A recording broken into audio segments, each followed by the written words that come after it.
Assalamualaikum warahmatullahi wabarakatuh. Hello everyone, my name is Yuvita Ariswati. I am postgraduate student at Islamic State University of Maulana Malik Ibrahim Malang. And in this video, I would like to fulfill my assignment in Science Philosophy Integration of Islam and Science. Pada kesempatan kali ini, buku yang akan saya bahas adalah The Touch of Midas, atau dalam bahasa Indonesianya yakni Sentuhan Midas. Adapun subtema yang akan dibahas ada 3: Science, Values, and Environment in Islam and the West. Ilmu pengetahuan, nilai-nilai, dan lingkungan pada Islam dan pada wilayah Barat. Dan untuk lebih mengenal penulis buku The Touch of Midas, Science, Values, and Environment in Islam and the West, maka biografi Ziauddin Sadar adalah sebagai berikut. Ziauddin Sadar adalah seorang saintis, penulis yang produktif, penyiar, dan kritik budaya. Ia dilahirkan di Pakistan pada tahun 1951 dan besar serta menetap di Inggris. Dalam pertumbuhannya di Inggris, Sadar merasa mengalami berbagai ketidakadilan, baik secara sosial maupun psikologis. Hal ini sebenarnya tidak hanya dialami oleh Sadar, tetapi juga oleh kebanyakan umat Islam. Masyarakat Inggris merasa khawatir dan terancam dengan semakin besarnya komunitas Muslim. Pada saat bersamaan, Ziauddin Sadar melihat komunitas Muslim terjebak pula dalam interpretasi Islam pada masa keemasannya. Namun, di sisi lain, Sadar melihat kelompok Islam modernis terjebak ke dalam pengagungan terhadap modernitas yang berlebihan.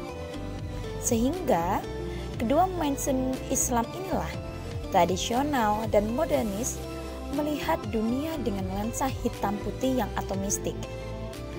Dari sinilah kemudian Sadar membuat sintesis baru dengan menawarkan visi-visi tentang masyarakat Muslim dunia masa depan. Pada waktu itu muncullah sebuah pertanyaan. Kenapa terjadi krisis dan degradasi terhadap lingkungan? Alam dilihat sebagai mesin yang mempunyai sistem teratur dan diverifikasikan dengan eksperimen. Alam tidak lagi dilihat sebagai organisme hidup, tetapi hanyalah sebuah objek yang dapat dieksploitasi dan dimanipulasikan. Sehingga muncullah penemuan teknologi modern yang semakin maju. Hal inilah yang mendorong manusia sebagai sang penguasa alam semesta untuk semakin bersifat semenang-menang.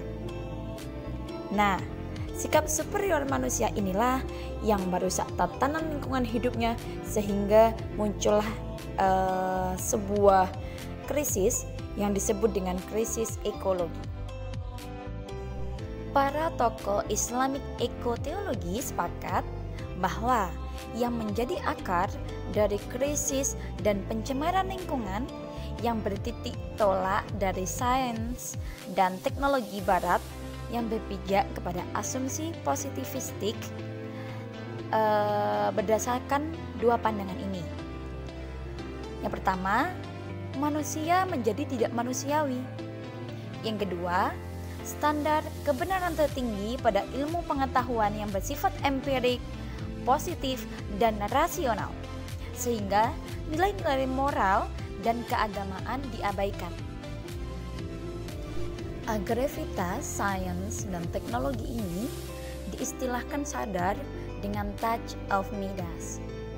Midas adalah seorang raja yang serakah. Ia mampu mengubah segala sesuatu menjadi emas. Nah, dengan keserakahannya itulah dia mampu untuk merusak tatanan ekologi sehingga menjadi tidak indah dan tidak harmonis. Maka menurut Sadar, yang perlu dilakukan adalah melakukan dekonstruksi terhadap kerangka epistemologis pengetahuan barat tersebut, lalu merekonstruksi sebuah paradigma tentang alam yang lebih bersahabat dengan berpijak kepada tradisi Islam. Ziauddin Sadar menekankan perlunya penciptaan suatu ilmu pengetahuan Islam kontemporer sebagai counter atas ilmu pengetahuan modern barat, yakni suatu sistem ilmu pengetahuan yang berpijak pada nilai-nilai Islam. Hal inilah yang ia namakan dengan kontemporerisasi ilmu pengetahuan Islam. Dalam pijakan epistemologi untuk mewujudkan kontemporerisasi ilmu pengetahuan Islam supaya berpijak pada nilai-nilai Islam, menurut Ziauddin Sadar ada 10 poin. Pijakan epistemologi yang pertama adalah tauhid. Tauhid merupakan kesatuan Tuhan. Ini menjadi nilai yang universal, mencakup keseluruhan. Nah, kesatuan yang dimaksud itu ada 3, kesatuan kemanusiaan, kesatuan manusia dengan alam, dan kesatuan pengetahuan dengan nilai. Yang kedua adalah khilafah.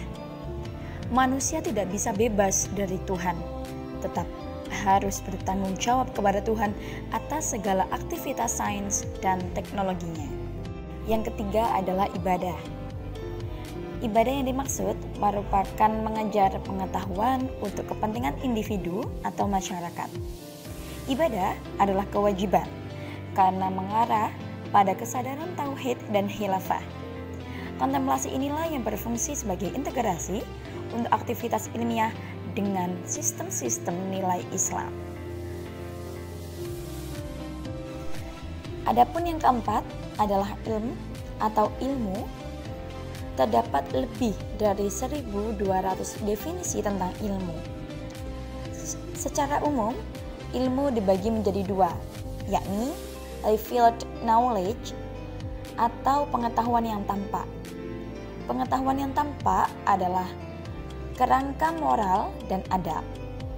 Adapun yang kedua, non-revealed knowledge, pengetahuan yang tidak tampak. Maknanya, pengetahuan yang tidak tampak itu adalah kewajiban ibadah. Adapun kewajiban ibadah dibagi lagi menjadi 2, fardhu ain dan fardhu kifayah. Yang kelima adalah halal. Bentuk tanggung jawab manusia bisa dilihat dari konsep halal dan haram. Kenapa? Yang dimaksud dengan halal adalah semua hal yang bermanfaat bagi individu, masyarakat, dan lingkungannya. Sedangkan yang dimaksud dengan haram merupakan semua hal yang bersifat destruktif bagi manusia sebagai individu, masyarakat, dan bagi ekologi. Menurut Ziauddin Sadar, destruktif difahami dalam pengertian fisik, mental, dan juga spiritual. Adapun epistemologi yang ketujuh adalah adl. Maknanya, aktivitas saintifik dan teknologi membawa kepada keadilan. Yang kedelapan adalah zolim. Hal ini ada 3 kategori, yakni zolim manusia dengan Tuhan, manusia dengan manusia, dan yang ketiga adalah manusia dengan lingkungan.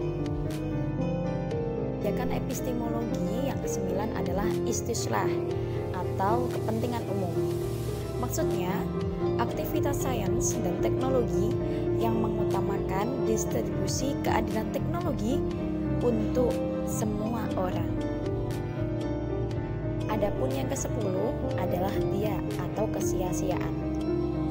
Artinya, menghancurkan eksistensi manusia, sumber daya spiritual, dan juga lingkungan sehingga hanya menjadi sebuah kesia-siaan. Okay, I think enough. Thank you very much for watching. I hope it is very beneficial for us and see you. Wassalamualaikum warahmatullahi wabarakatuh.